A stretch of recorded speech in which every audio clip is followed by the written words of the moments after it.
Let me close this. Good afternoon, everyone, and welcome to our Saddleback webinar this week. My name is Liz Mangus, and I'm the literacy specialist here at Saddleback Educational. We have a very special session for you today, but as usual, please locate your control bar at the bottom of your web browser window. That is where you will find the chat, the Q&A, and the live transcript option. We definitely want you to chat with us today. Please remember that when you are in the chat, that you want to select everyone from the dropdown. If you don't do that, not everyone will be able to see your comment, and that is not as much fun. So please choose everyone and then comment until your heart's content. We love your interaction. If you have questions, please use the Q&A.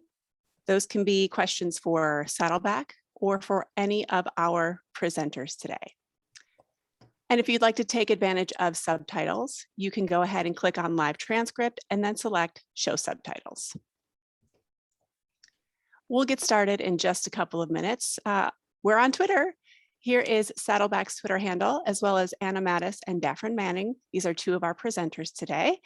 We would love it if you followed us on Twitter, said hello, let everybody know that you are joining us for this great session today. So I'm going to stop sharing my screen. That way everybody will be a little bit larger on the monitor, and let's say hello to everybody. Hi, ladies. It's cold everywhere we are today. We were just talking about the weather, and we're all in very chilly places. So, Anna, where are you today? I am joining from Houston, Texas, where it is an abnormal 41 degrees cold. Well, the rest of us are, you know what? I shouldn't complain. I'm sure it's colder up north. That's exactly what I was going to say. Let me just stop with that. Okay, welcome to everybody who's logging in. We'll get started actually right about now. If you could go to the chat though and select everyone from the drop down and then just say hello, let everybody know where you're joining us from today. That will be helpful. And that way all of the drop down nonsense in the chat will be taken care of. So, all right. Let's jump right in. So our session today is 7 steps to a language-rich ASL classroom. We know those of you out there who are teaching ASL, you need professional development too, and you need to have conversations about your practice too. So that is why we are here today. To discuss this topic, we have Anna Mattis. You may know her from Seidlitz Education, right? She's an educational consultant. She's also the author of, let me get this right, 7 Steps to a Language-Rich, Interactive, Foreign Language Classroom. We have Bethany Davis, who's an ASL teacher at Eagle Mountain Saginaw ISD. And we have Daphryne Manning, who's also an ASL teacher in Denison ISD. So welcome everybody. I'm going to let you take it away, take it from here. All righty. Can everybody see my screen okay? Let me know, because now I've lost your... No, I don't see any screen share yet. Give me one quick second. Thank you for being patient. You would think by 2022 that we're completely proficient at this, but here we are. All set. We can see it now. Perfect. Okay. Thank you everyone for being here. I'm so honored that so many of you are joining us today for this fascinating topic. For those of you who know me, thank you for being so loyal to us as consultants and Seidlitz and to this book. And for those of you that are new, I can't wait to let you in on this wonderful resource for teachers of all languages. But today, the exciting thing is to show you how actual classroom teachers have been able to take these 7 steps and completely transform their teaching by incorporating them into the ASL classroom. So to kick it off, I'm going to give you just a little bit of information about me and my linguistic background, so you know where I'm coming from, as well as the origin of these steps. And a quick mention for those of you that are on Twitter, there is a hashtag 7stepsloat, and I try to share as much as possible from other educators out in the field of how they're using these steps in their classroom, pictures, strategies. And so it's a good place to check for other information, and we'll give you more resources at the end. So a little bit about me. This flag, this is the Hungarian flag. It was my first language. I moved to the States where I was very young, didn't speak a word of English. My English came in the form of Sesame Street and the Oxford Children's Picture Dictionary. Those were my lifelong sources because there wasn't a structured ESL program at the time. Myself and my family in the late 80s, we came to first Kansas City and then Texas. We're in the small town of Kingwood, Texas. Is where I began my French language journey. So I learned French and then I became a French teacher. I started the first ever French program at a small 9th grade center in a school district in the Houston area, Aldine ISD. And it was there in my experience with my bilingual students that really forced me to view language learning in a completely new way. And as an adult, I went back to learn Spanish to see how I could make linguistic connections between my Spanish speaking students learning French. So all of this language journey is what brought me to where I am today. And I can bring you in at this point. If you recognize those Longhorns, those of you in the Texas area, that's the mascot for the University of Texas. It's where I did a master's program on foreign language education. Now, my class was filled with former Spanish teachers, French teachers, ESL teachers, and there was one singular ASL teacher at the time that joined. And it was my first kind of peek into how traditional second language acquisition methodology could be adapted to the ASL classroom. After my graduate school experience, I got trained on the book that you see in the middle, the original 7 steps, which were designed initially for ESL teachers and has since just grown into every single classroom teacher, K-12, can adapt these language learning strategies to better meet the needs of their students. I then began coaching as an instructional coach all of my foreign language teachers on these steps. And that's how, after joining the company I'm with right now, Sideless Education, this book on your far right came to be, The 7 Steps to a Language-Rich Foreign Language Classroom. It's a lot of words, but they're great steps, and the steps are easy, I promise. John Seidlitz, who's here with us today, and he's joining, I saw him say hello in the chat. Him and I premiered this training back in 2018. We had 100 teachers in the room. Everything was going really well. And there was one teacher in the end, kind of towards the middle of our training, put her hand up in the air and said, "And what about ASL? What about us as ASL teachers? Everything that you have here is great and wonderful for your Romance languages, for any language that's spoken and written, but what about us?" And it was a very humbling experience because up until that point, John and I had not had a lot of interaction with other ASL teachers. And so at that point, in my mission of spreading these 7 steps throughout Texas, was always seeking the advice of ASL teachers, especially those that had had the training or had read the book, to see how can we adapt a lot of these strategies to be helpful for the ASL classroom. And that is what brings us here today. That is how I was able to meet Bethany and Daphryne, who are about to introduce themselves, as teachers in the classroom practicing with these steps. And they are, I cannot wait for you to see how they've been able to take them into their instruction. So I'm going to turn it to them to introduce themselves. Hello, my name is Bethany Davis. I've been an ASL teacher for 8 years. I'm currently, like Liz said, in Eagle Mountain, Saginaw, which is like in the Dallas-Fort Worth area for those of you who are not from Texas. All of my experience has been in Title I schools, and I used to be an interpreter, now a teacher. Hello, everyone. I'm Daphryne Manning, and this is my 23rd year actually teaching. When I went back and recounted, I currently teach in Denison ISD. This is my first year there, teaching ASL there. I taught in Allen for 8 or 9 years. I cannot remember what it is. Taught ASL, former deaf ed teacher, interpreter, and also I taught ASL for 4 years at Blinn College in the Bryan College Station area. And I am also from North Texas. I'm above Dallas, Fort Worth. So welcome. We're glad to have you all. Can't wait for you guys to get this information.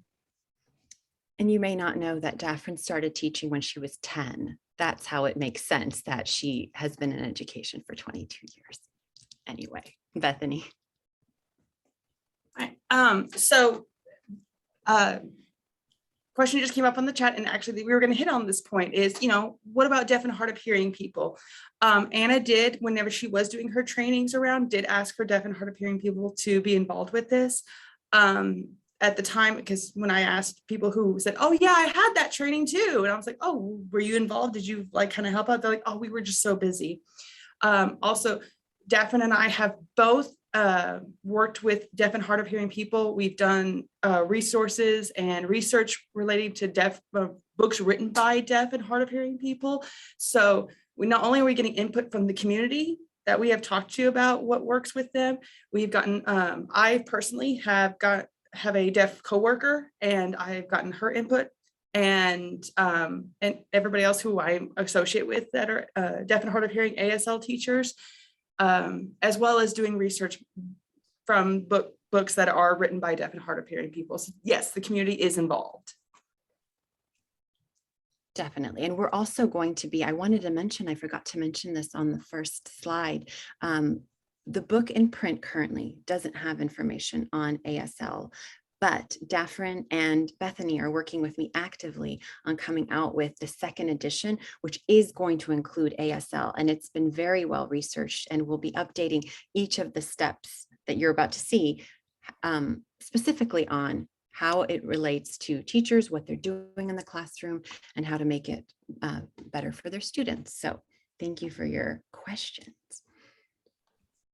All right, you guys. So big question, why are you here? We want to know why you're here, what you're hoping to gain today. So if you guys don't mind, throw it in the chat, kind of what you're hoping to gain from today. We're going to try to make sure that we come back and address those at the end once we've gone through everything, and make sure that we have covered what you want to learn. As Bethany said, I myself, growing up around deaf people, I've been immersed in the language since I was young.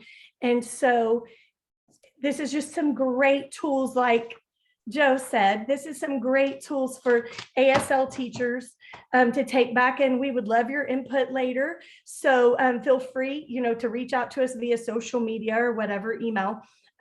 So we are going to, we're going to try to address some of those issues with you guys. So I'm going to take some notes, and I'm going to hand it over to the next person. Perfect. Thank you so much. Quick reminder to, I see some comments in the chat. Make sure you're sending it to everyone, because we're seeing wonderful feedback, but only we're seeing it. We're honored to see it, but go ahead and make sure that you're typing to everyone. And at the end, I will mention that I have a website right now, 7stepsloat.com, and it has a specific page for ASL on it where a lot of this information will be present. So everybody will get a copy of these slides, and you'll also get a link to that resource so you can see as we're developing the material.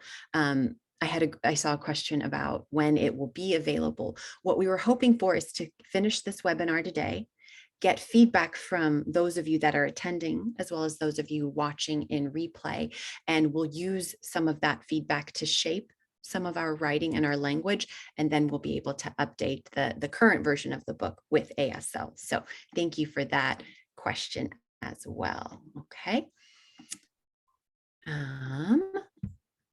All right. So core content of the 7 steps, for those of us that are not familiar with what it is, it really is ideas that are surrounding the motivation of our language learners and how we scaffold. So 2 key ideas are how we motivate our students and how we provide them with access to language. And you'll see as Bethany and Daphryne and I go through the steps, how we really make those 2 points very salient.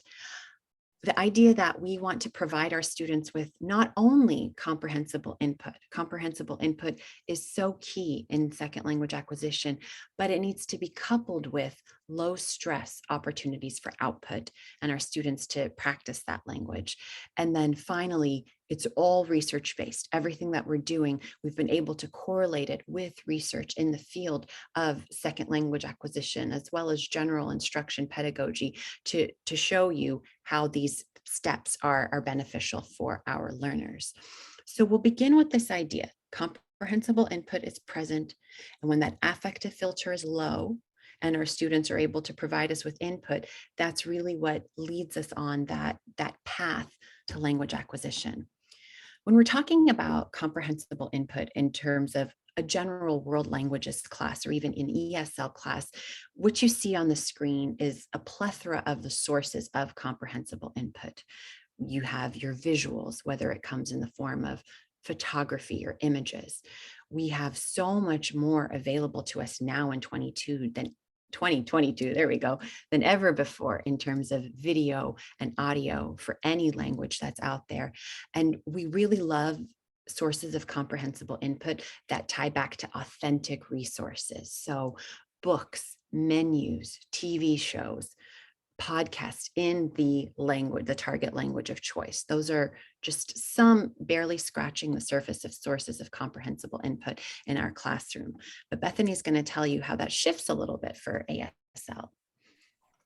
So for ASL, we understand that while spoken languages have comprehensible input and authentic resources as far as written sources, newscasts and stuff from that country, we also have our own through resources made by deaf for other deaf people, like YouTube videos. What I'm more referring to is deaf made vlogs or video blogs. The Daily Moth has gotten really popular. DPAN has become really popular.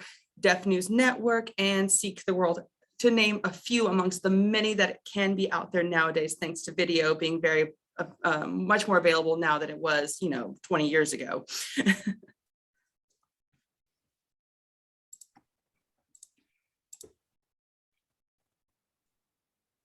Sorry, y'all. I'm taking care of two things.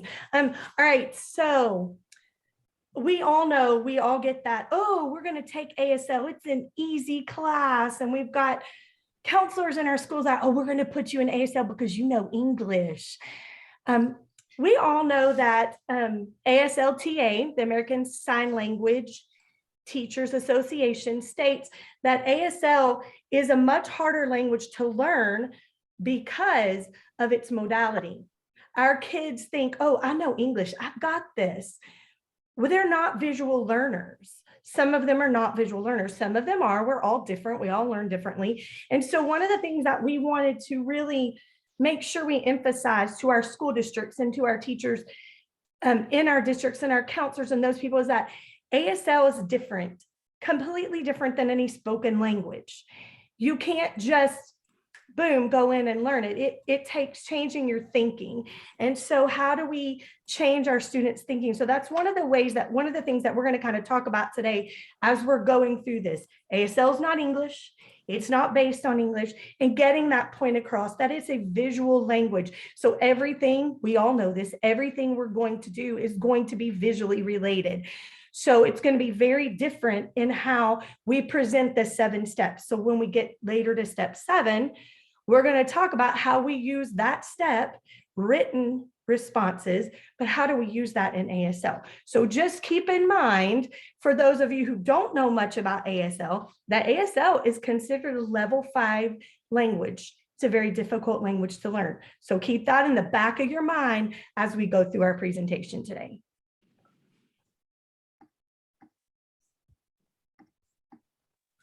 Okay. We're going to talk a little bit about that balance of the target language. So in actful language, that's what we use to refer to the language being learned, okay, versus the native language of the majority of the students in the classroom. From an actful standpoint, now, if you're not familiar with actful, it's the American Council on the Teaching of Foreign Languages.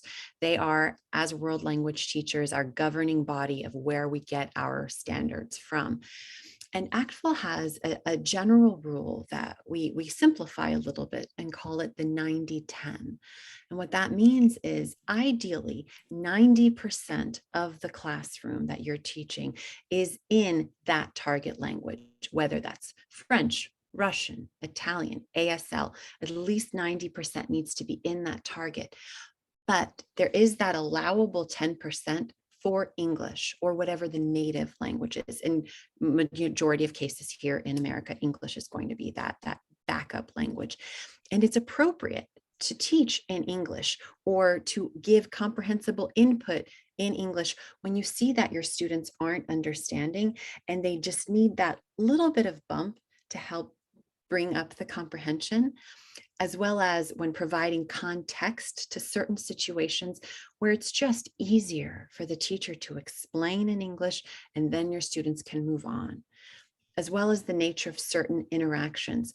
For instance, in the French classroom, there is a difference in formal and informal. And you want your students to know that. Why are we switching registers? Sometimes it's much easier to explain in the native language than trying to explain that in the target language. And it's okay to do that. We are allowed to do that. You can see this quote on the slide: learners need as much exposure as possible for that acquisition to occur, but we want that target language to be understandable. And that's why we have these steps in place to help scaffold students' comprehension of that. But let's see what that looks like in the ASL classroom. In the ASL classroom, in my classroom, I start day one, level one, no voicing. No spoken English allowed at all. I do have certain supports I put into place. I do a lot of gestures. How I take my attendance is where they check off and show me their schedules. Lots of different ways in order to accomplish this on the first day of school, because I know it's very scary. However, I have noticed after the second and third day, after they've gone through the cultural shock, the students will maintain the target language. Now, where my 10% comes from is written in English in case I can't have a visual. We'll talk about visuals later in a later step. When I can't have a visual, I do use written English to explain the reason behind the sign or the grammar behind the language. I do use written English, but I still maintain the voice off environment. It's very crucial for me because I want them to understand that they're now in an ASL environment and how to keep that. There's been a lot of benefits to that. I can definitely talk to you more about that in another session, or, if you want to contact me.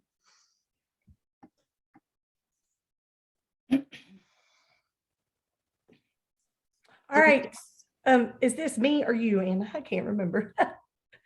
The ELs in the ASL classroom. Me? It's you. Okay. Sorry, y'all. Okay. So English language learners in your classroom. Coming from where I was at before this year, I had a lot of English language learners in my ASL class. Some of them had dabbled a little bit in ASL, maybe in another school district. But the one thing that I really found is because ASL is very visual, because we use a lot of pictures in ASL, and because we use a lot of those ELL strategies anyway, where we scaffold their vocabulary and use those strategies for teaching basically ESL, that those kids, it provides them with that extra support they need. And it's really good practice anyway to use those GIFs and to use videos and to use pictures, moving pictures, and even still pictures to help our kids be able to really latch on to what we're talking about. For example, I had one student who was from Vietnam. And so anytime we would communicate, I would use a translator to put my English into Vietnamese for her, and it would help her with the instructions. And I would use pictures with that. And she told me that the pictures really helped even more than finding that translation, getting that translated into Vietnamese. So just providing those structures, simple ESL structures. So hit up your ESL teachers, ask them for help with some of those structures as well. They really do apply in an ASL classroom. It's so funny that you mentioned that. I'm going off script for a second. My first webinar with Saddleback was on exactly what you said, collaborating with ESL teachers, why our foreign language, world language load, whatever you call them, those are the acronyms. So sorry, ladies, for all the acronyms, but why world language teachers need to collaborate with ESL because of just that breadth of language acquisition pedagogy and instructional strategies like the visuals and the sentence stems that both teachers can provide and learn from each other. So that's something you're interested in, let us know, and we'll give you a link to that webinar so you can see all of that information. Okay, Miss Daphryne, did you get any ideas Yes, about? really quickly, Holly Metcalf, you said, or was I working with deaf students with different native languages? No, these were hearing students because I was teaching ASL as a second language, as their language requirement. So my students were typically hearing. So yes. All right. And now and I did put them in there, but we'd have to go back out and back in. Some of the reasons that people were in there, you're welcome, Holly. New ideas for ASL teachers.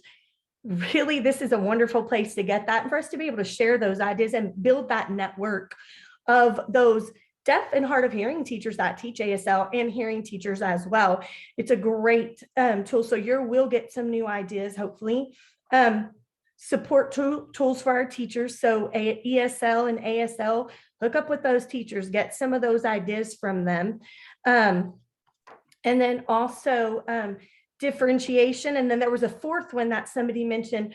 What do you do with students who have multiple disabilities? So we will try to get to each of these during this session at some point today. Definitely. Liz is going to get a link to everyone for that webinar. So we definitely appreciate that. Okay, what you've all been waiting for, the 7 steps. Let's jump right in so you can see. The beautiful thing about the 7 steps is I guarantee you, the majority of you are already doing a lot of what you're going to see here. We're just going to reframe it for you in a way that makes it easy to understand. So the first step is to teach our students what to say when they don't know what to say. It seems so simple, but it is so incredibly powerful, especially when the goal in our language classrooms is communicative competence, having our students communicate and want to express themselves in the language we're learning.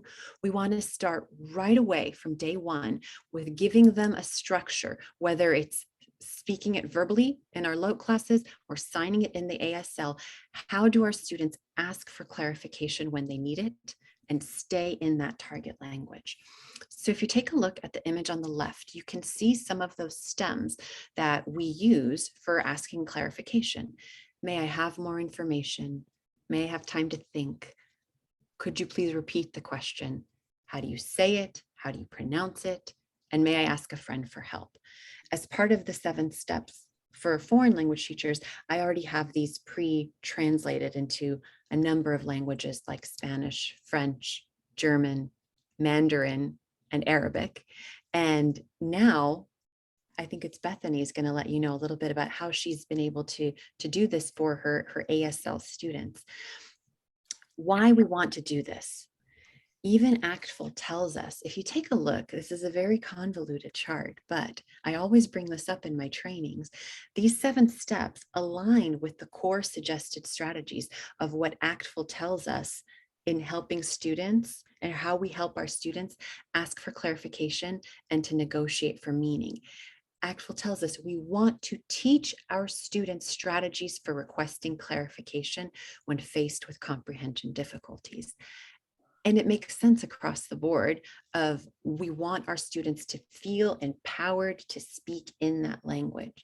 And what a better way to do so and to overcome some of those difficulties when learning a target language than having them be able to ask for clarification when needed and not have to revert to English or whatever the native language is of the students. So, Bethany.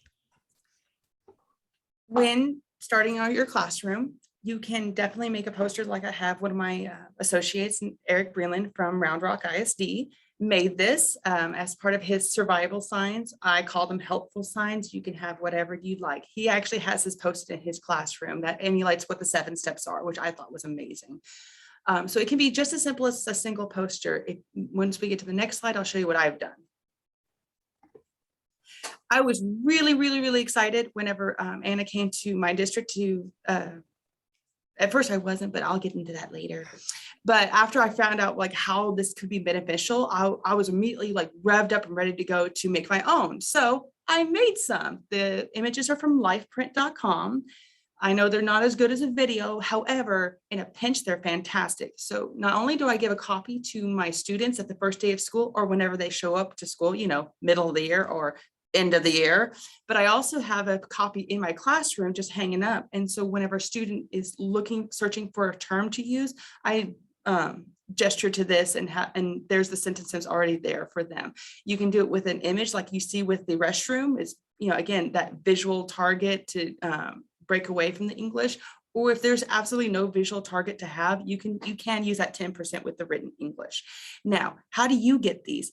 They're on the 7 Steps website already. Thank you, Anna.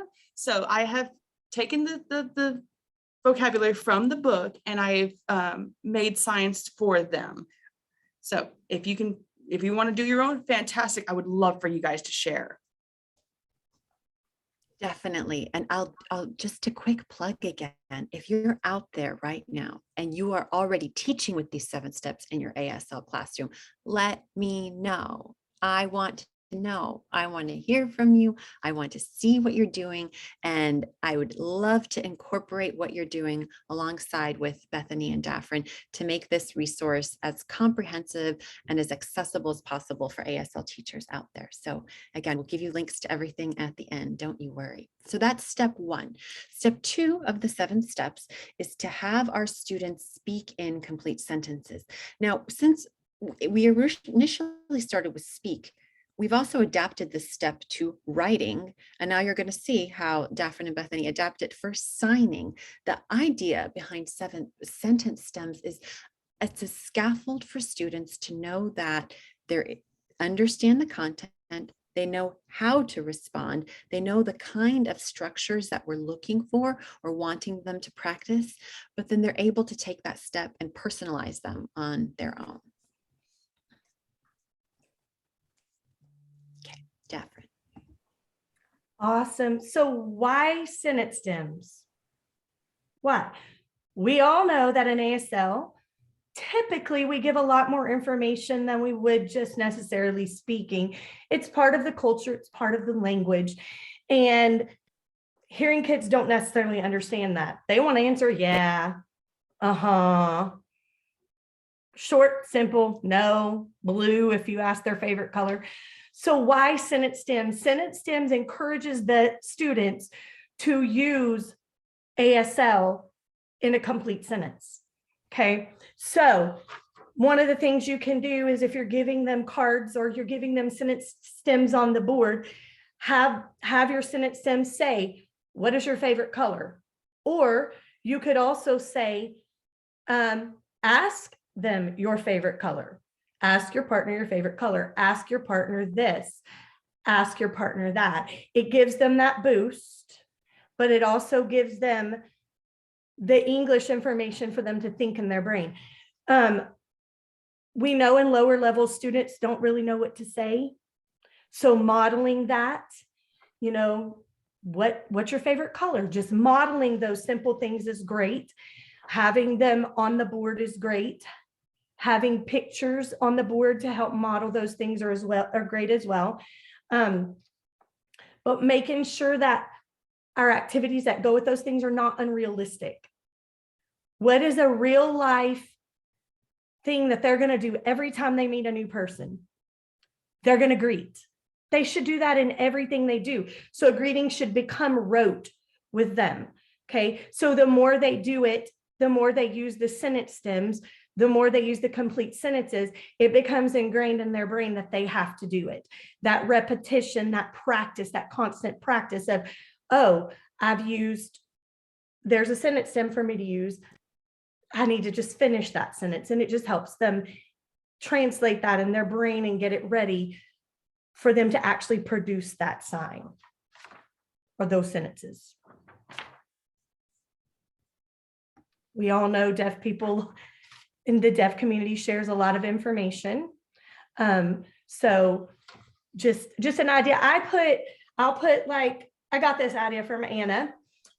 She made a box and it had 3 separate sections. And the first box was a time word. In the second box, an action word. And then the third box, whatever else, some more information words that the students know. And then ask them to create sentences with that. Yesterday, I went to the zoo with my friends. It was fun. They can do that. Sorry, somebody just popped up. So if a Spanish student learns color, what your favorite wet ASL syntax? Do they learn the English? What is it? I don't know how that translates from the Holly question.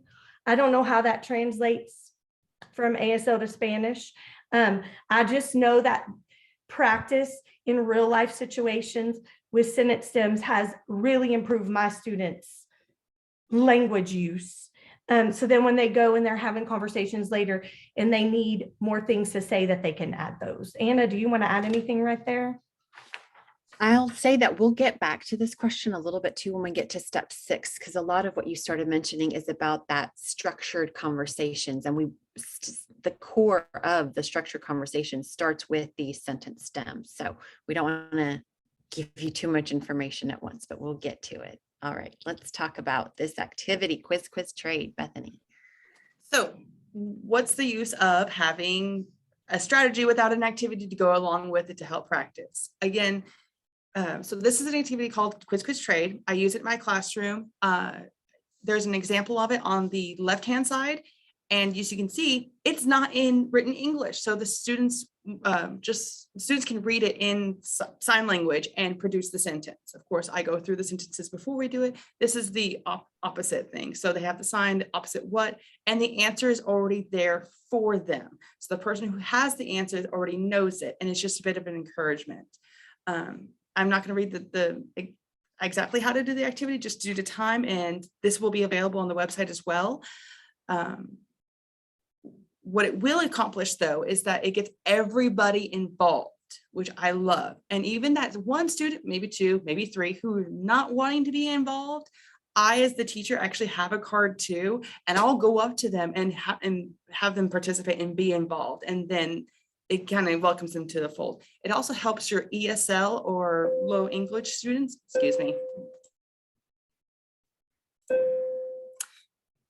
low English proficiency students to, I will actually escort with them and help them with the science. And so that gives them their extra support, or 5 or 4 IEP students. No, not in school's not out yet. It's just the next period. Anywho, so this is an activity that you can use with sentence stems that is not using in English. Can you use English prompts? Absolutely. Use that as your 10%, but this is a really good activity to help them with the full sentence and that speaking, listening, reading, and writing. Absolutely. Let's get all 4 language domains in whenever possible, right? So step 3 of the 7 steps. I love this step. This step transformed my teaching, and I wish I used it with more fidelity earlier on as a French and ESL teacher. And it's so simple, but there's thought behind it. So in step 3, we want to randomize and rotate when we're calling on students. What this does is it avoids always going to the student that says, I know, pick me, I know, because what happens? That is the only student that gets language practice, that gets to practice that output in your class if we are always calling on the student that knows the answer. The second benefit of constantly randomizing who our students are talking to is that Students in and of themselves are amazing sources of comprehensible input. There's a lot of benefits to be seen of letting students talk to each other and hearing different models or seeing different models of the target language being spoken and sign. And once you learn to randomize and use different methods of randomizing, it really does become inherent into your teaching. And it just opens that practice opportunity that our students in our foreign language classrooms and our ASL classrooms need. So on this slide, you can see just a couple of simple examples: throwing dice when students have an assigned number, alternating with different cards, different colors. I myself use different colored index cards in my classroom. And then once we went to virtual teaching, you can see that this is a wheel of names that my dear colleague Natalia Heckman created, just again as a way to keep students in that game-like atmosphere with that sense of positive tension. So I loved this term. I read about this in the original 7 Steps that was published in 2011. So over 10 years ago now, but it stems back to some of Marzano's research, Robert Marzano, who said that when we teach with this game-like atmosphere, it helps reinforce students' knowledge and understanding of the vocabulary being learned. And again, it helps to lower that affective filter in the room. So doing something like randomizing, it really does it's almost like all students are at bat. That's the teach like a champion phrase there. All students are at bat. And when you don't know who's going to be called on, it almost inherently forces all students to come up with an answer so they're ready to speak or to sign when it gets to be their turn. So what does that look like in the ASL classroom? One of the first activities I have first day of school is I have students fill out a card. I have question prompts with the card. So it has their name, it has their preferred name or pronoun if you want to support that. And just a little bit about the student. So even if I'm trying to learn their names, I know a little bit about them and it builds that connection with the student. These cards I use throughout the year to randomly call on students. I'll just start flipping until I say, tell me to stop, or I'll start flipping after 5 seconds and boom, there's the next student. So nobody knows when they're going to be called. Another strategy that I absolutely love that Anna mentioned during her training is she had 2 cups, one outside and one inside cup like this. And she had sticks. And then when you call on a student, you don't just take the stick out and just leave it out, because that student knows that they've already called on you. So you put it back in the cup, but you put it in one of the other sections. So to them, it looks like you put it back in the cup. They could be called again. You know who you've called on and who you've not called on. So it gives them that positive tension, but you're still unaware of who you've called and who, so everybody does have a chance.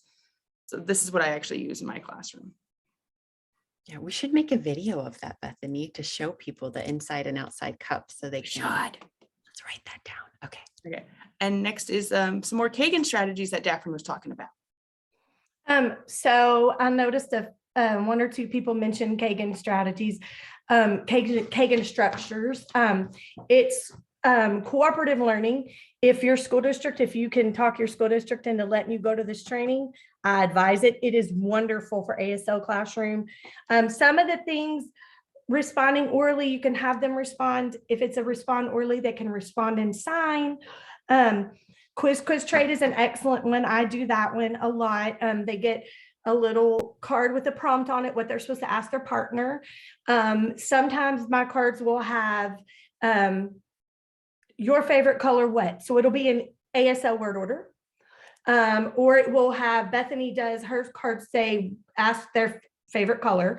So they'll do that activity. Stand up, hand up, pair up.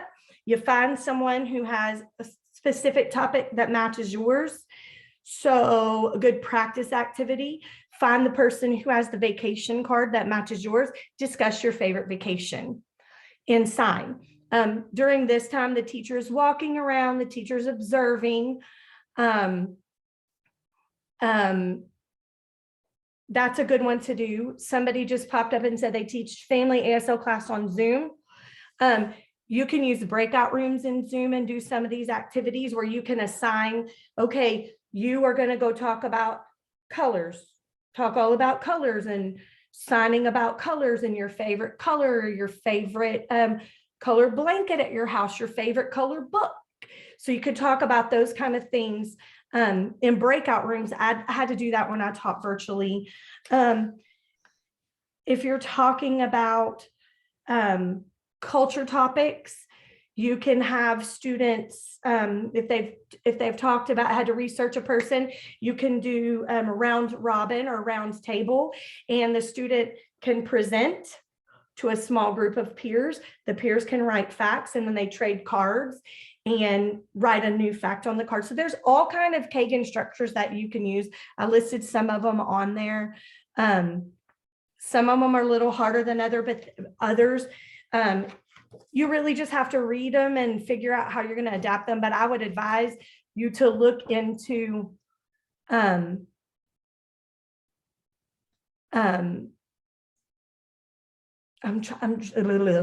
look into Kagan strategies as a part of what you do. And the book, I'll mention that as well. The 7 steps, both regular and for foreign language classroom, relies heavily on Kagan strategies. So we also talk a lot about them. Yes. I'm glad you brought some of these up. Okay, we're going to move on to step 4, total response signals. I'm just going to stop talking at this point and let Bethany take over, because as Bethany has shared with me and taught me, ASL teachers are the master of this. So you don't need to hear from me. Bethany, go ahead. Total response signals. The last slide was just a little bit of a joke, because even in professional conferences, I've seen deer as a attention getter. So that's something that I know that spoken language teachers do, a like clase, hola, or with something kind of response. But ASL, we can have that too. We can do it too.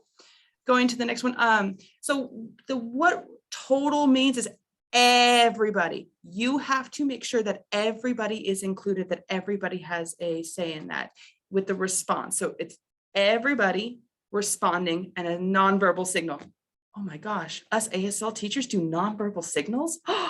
So my favorite is 5, 4, 3, 2, 1, not 3. So what I love about this is that even with adult learning, if you ask somebody, do you understand? They're automatically going to go, uh-huh, because they rather either not look stupid, let's be frank, or they'd rather, they were like, okay, I get a little bit, so that's a yes, right? Even though it's more of a no. I love this system because it gauges a lot more specifically for me. So when I understand, I actually have this poster in my room above my board, and I go understand, and I point to that 5, 4, 3, 2, 1. After a couple of times of practice, the students start getting it. And if I get a 3, it can be on the down, like on the down low where nobody else can see the 3. And then that's when I ask for some more support, or what they need for more support. This is so much better than just a straight yes or no for me. Let's see what else. Yeah, nonverbal. I like it. Melissa, that's exactly what this is. The idea of total response signals. It's just a better way of checking for comprehension in the classroom that doesn't have to be verbal, and it doesn't always involve us asking our students, do you understand? Do you get it? Are you ready? Can we move on? It's really, like Bethany said, it's total. It means 100%.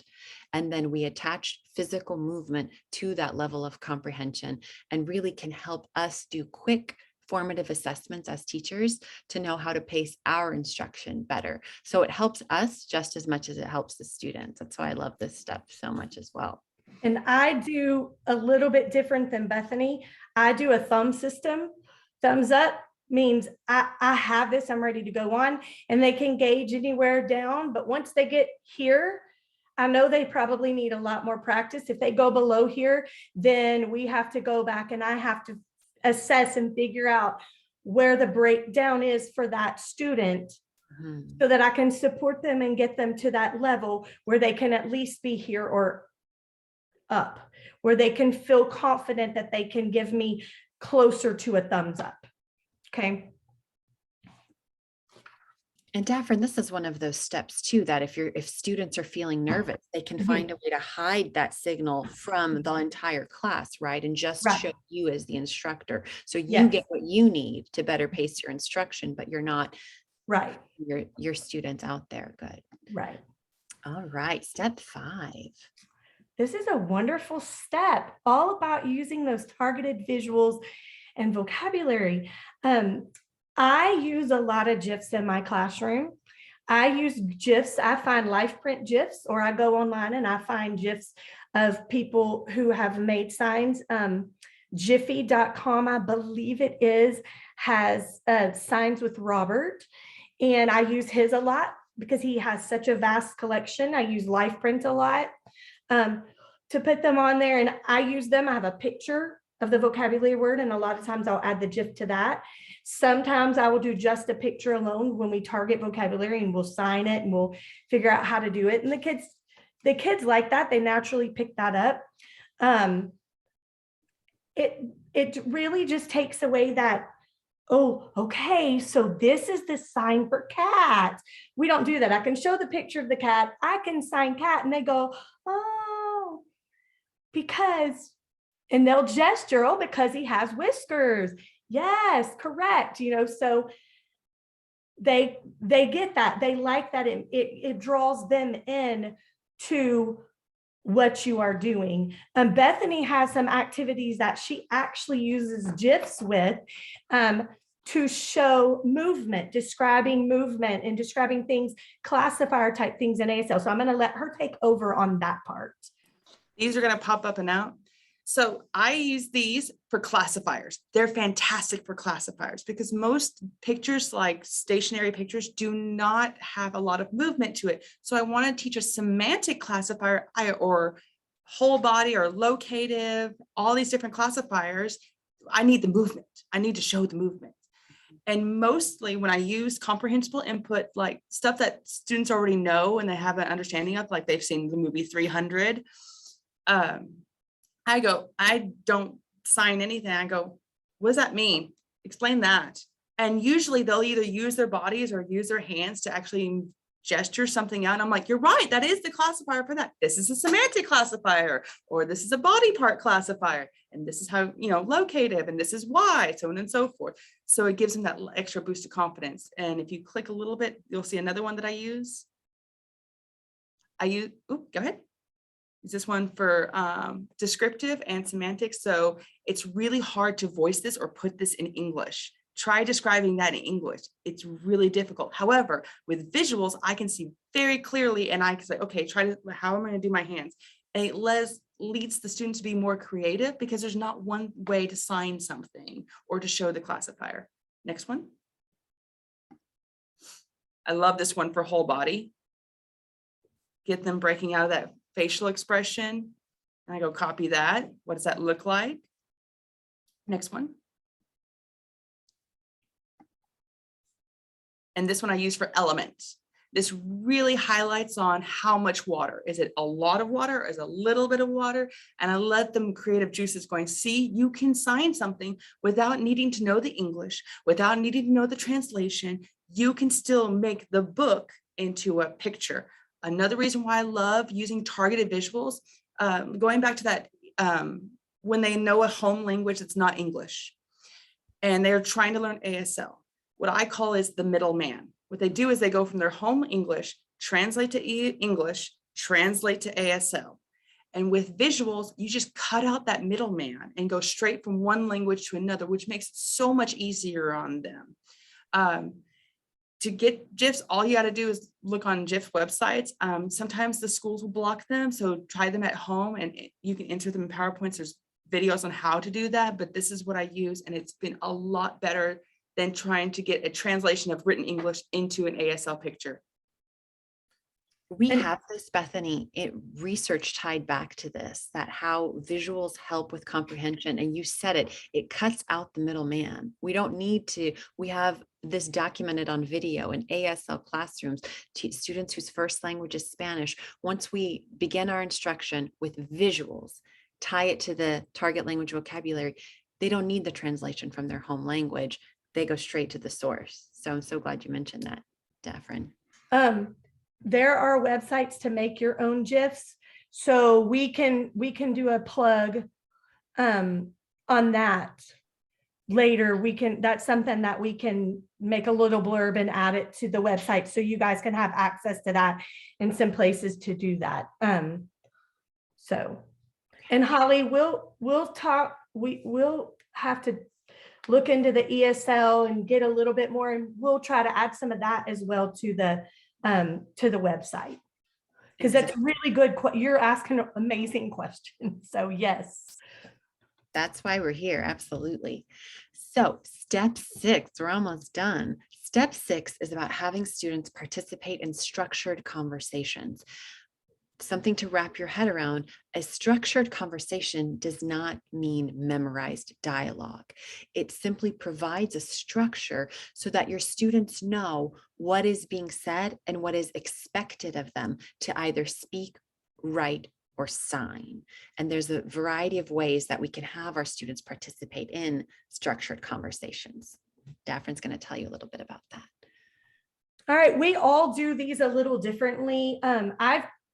Until this year, I've typically taught language, the first level of ASL.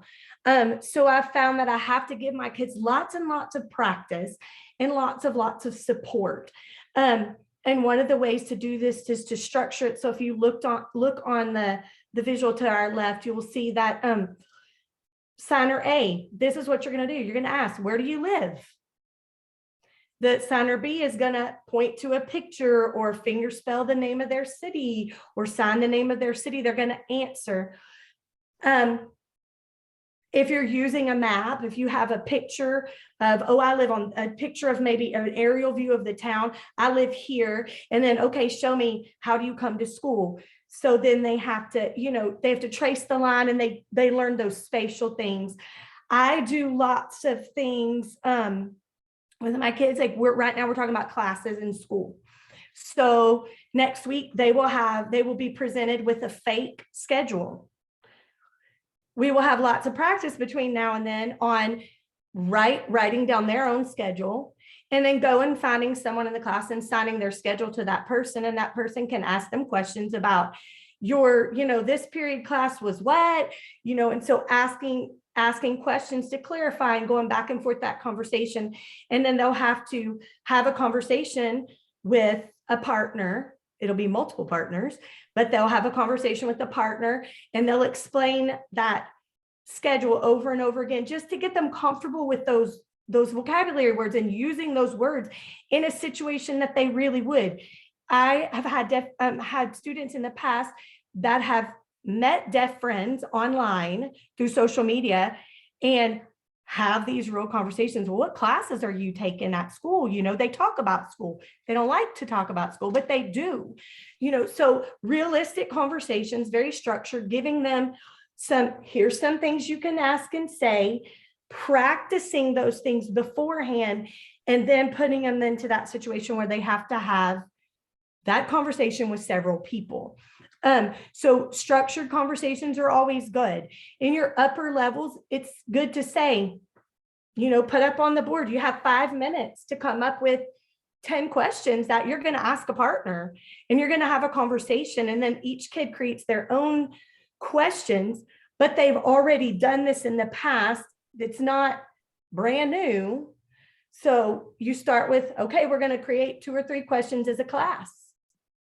What are we going to ask? What would you want to ask somebody you first meet? And have them input. You can do that. Somebody asked earlier about Pear Deck. Wonderful Pear Deck activity if you use Google Slides. Wonderful. So just structured conversations are a huge part of teaching ASL. Bethany? Real quick, this is how I use structured conversations in a setting. So this is called interactive gallery walk. All the students are given a certain topic, and then they research and do their display boards.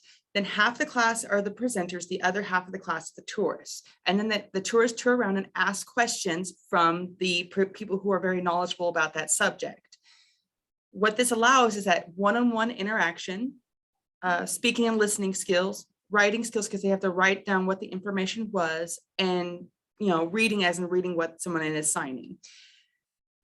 Then the next day, the roles switch. So group B goes and are the presenters, and then group A are the ones that are the tourists. What this allows is, again, the interaction, but for me, what was great about it, I didn't have to grade much, because before it was just presentations that got really boring, and it condensed down to 2 days, and it took me maybe a day to grade all of them. And the students were interacting more, which was more my goal, and still sharing information, which is the goal. I really love this for structure. And of course, we did practice all the sentence stems, and I had them on the board and everything like that in case they get lost. What I really, really want to get into is the last step, which for me, to be honest, sorry, Anna, when you came for this district training and we got to this step, the reading and writing, my first thought was, yeah, ASL doesn't have any writing. Yeah, good luck. What are we going to do? So instead of being negative and, oh, whatever, I'm just going to give up on this, I thought, no, this is really good. We can use this. This can be done. And I've adapted it for the ASL classroom. Do we need to speak on this one, or are we going to jump on in? You go, girl. All right, because ASL doesn't have a written form. So what are we supposed to do? I had an epiphany.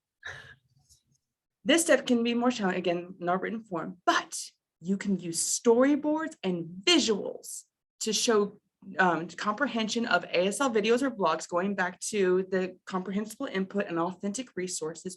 Why not have the students watch the video and then draw out what happened? It's the same thing in writing in English, but it's easier for me to grade because I'm a visual person. It's much quicker for me to read that and understand that they understand it than reading in written English. And once the students had practice in doing that, because we did a couple of stories, okay, now draw out the events in the story. Now draw out the events in the story. Later, they started drafting their own stories, but instead of going from written English into ASL, which then their ASL tend to be a little bit more pidgin English, they were doing more ASL because all the visuals were right there. So when they were creating their own stories, instead of glossing or writing in English, they drew it out. But we also talk about written English to discuss cultural themes and norms, because that's a separate entity.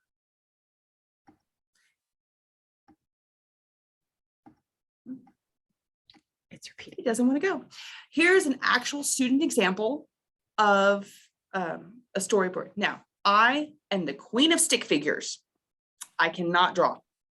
However, I still drew stick figures, and some students did still draw stick figures as best they could. And they just did a little bit of blurb in English underneath, just in case, you can't read it.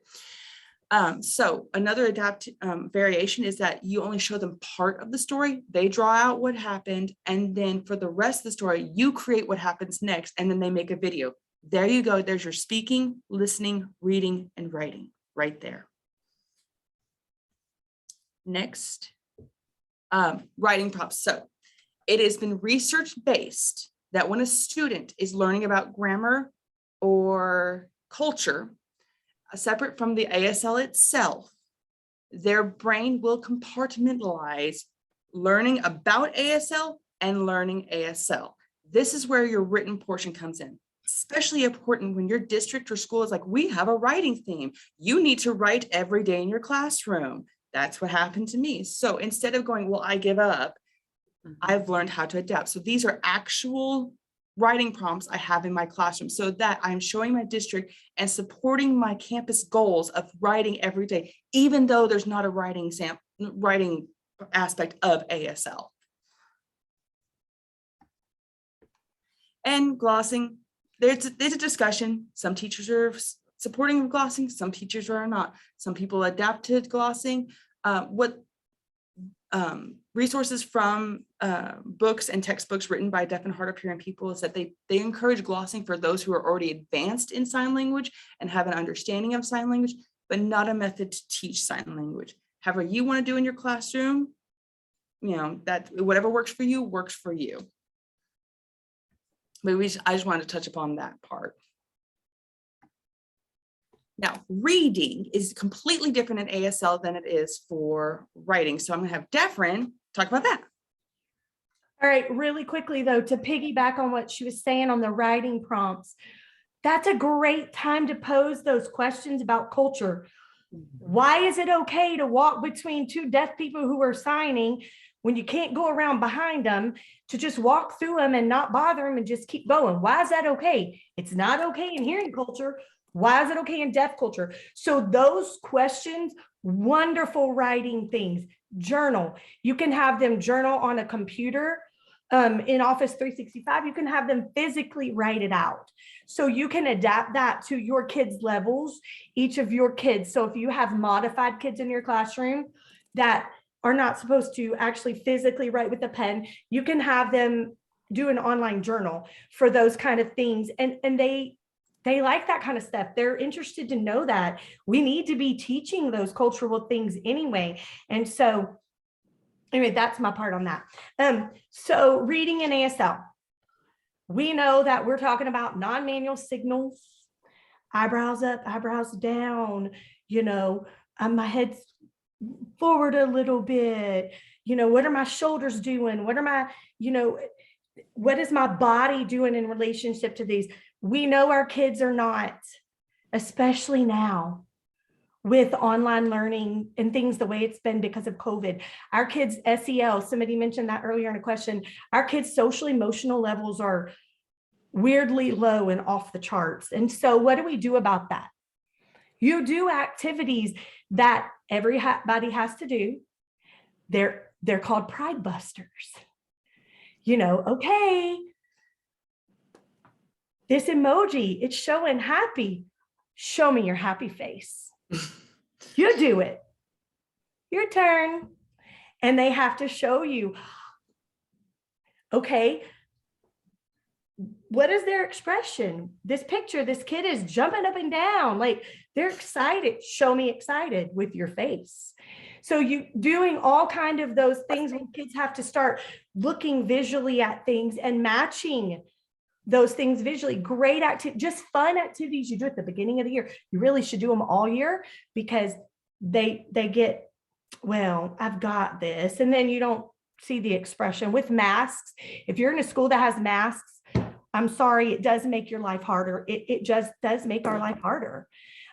So you got to figure out ways around that. So we're going to talk about a few activities that you can do at the beginning of the year that really helped with that, with those quote unquote reading things. All right. So Bethany, talk about your mirror game. There's a mirror game where two people are having eye contact with each other and they're copying what each other's gestures are. It gives them the student idea that you can still maintain eye contact with somebody while still seeing everything else that they're signing and doing. Magic ball is when you have a imaginary ball and the students stretch it and shrink it and grow it to make uses of the different ball. It helps with their visual skills, like their imaginations, honestly. Emoji to charades. This goes along with what Daphryne was saying about emojis and show me your happy face. I printed out a whole bunch of emojis.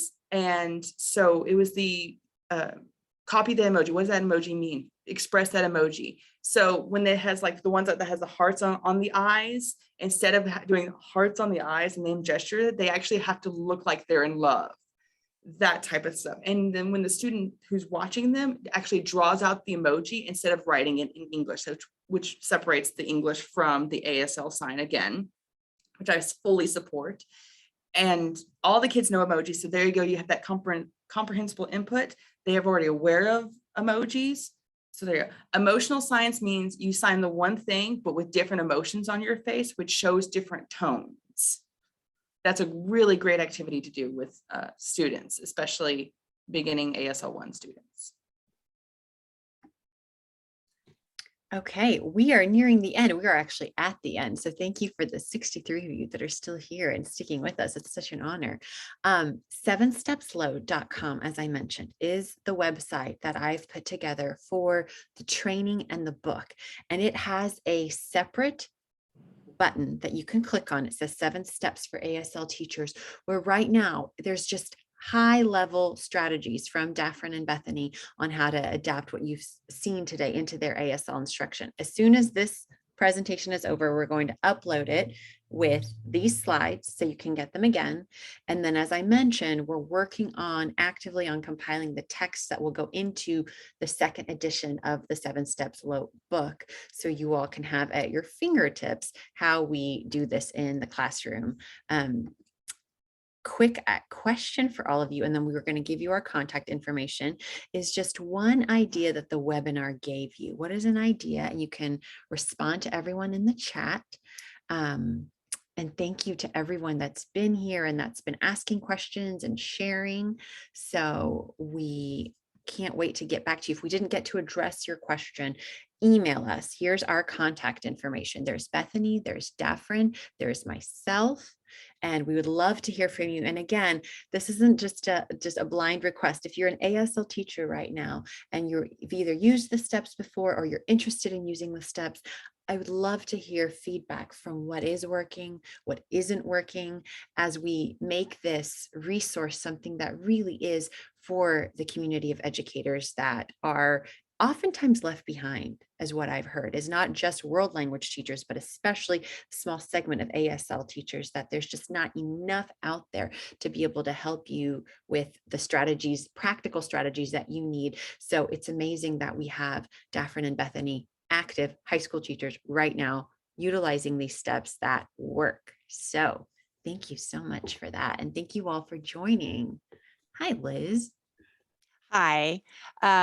So before we sign off, I always have to let everybody know who is coming up next week. And I know, because I just turned my camera on, that everybody on screen just got smaller. So we'll try to show the slides very quickly, just so you know what to expect next week, and then we will be on our way. Next week, we have Orly Klappholtz joining us to talk about growth-based grading with our multilingual learners. This is going to be a great session when we think about SIFE and SLIFE in particular, students with interrupted formal education, and the challenges of grading our newcomer English learners. Orly's going to share some great ideas. You can register on our website, or we'll also be sending out an email. And just because Daphryne mentioned social and emotional learning, we have a new supplemental library at Saddleback called the Go SEL Literacy Library, all about helping master social and emotional skills, and actually comes with visual cards, emoji cards, we call them, emotion cards, that has facial expressions and descriptors of what a face looks like for each particular emotion. So the eyes will kind of narrow and tighten up here when you're excited, right? So anyway, I'm getting off track. The point is, this is out and it's a great resource, and I'll be sharing more about this in a webinar in a couple of weeks. So be on the lookout for that. We are out of time. In fact, we've gone over time. So we will address any other questions offline. We thank you for joining us today. Thank you for sticking with us. Thank you to our panel. This was a fantastic session on strategies for our ASL teachers and learners. So we are very appreciative. And of course, a special thanks to our partners at Source Interpreting, Amy and Anita. Thank you so much for your assistance today. And we will see everybody next week. Thank you.